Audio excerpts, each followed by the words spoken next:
আমাদের সম্মুখে পাগড়ি পরাচ্ছেন মুফতি আরব বিলাল হুমায়ুন। ছাত্রের নাম হাফেজ মোহাম্মদ জুনায়েদ, পিতা মোহাম্মদ সফান আশকর, ঠিকানা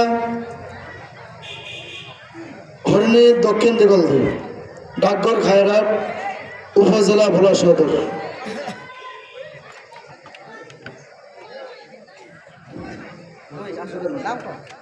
মোহাম্মদ হাফেজ মোহাম্মদ শামীম, হাফেজ মোহাম্মদ শামীম, পিতা মোহাম্মদ রিয়াজুল গাজী, ঠিকানা পশ্চিম জয়নগর, ডাকঘর খায়রাট, উপজেলা দৌলত খান।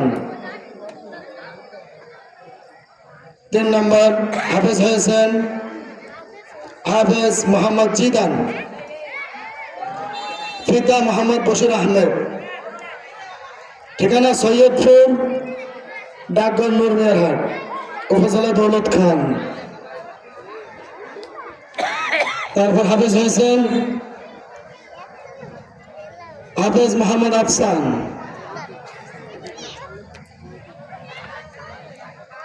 হাফেজ মোহাম্মদ আফসান, পিতা মোহাম্মদ সালাউদ্দিন মাঝি, ঠিকানা সরখলিফা, ডাকঘর মিয়ারহাট, আমাদের বাংলা বাজারের মিয়ারহাট তার বাড়ি, উপজেলা দৌলত খান। আমাদের সবার জেলা বলা এই 4 জন আলহামদুলিল্লাহ আমাদের মাদ্রাসা থেকে এবার পাগড়ি নিয়েছেন, হাফেজ হয়েছেন। 2 জন সোনালী ছাত্র, সকলে ইনশাল্লাহ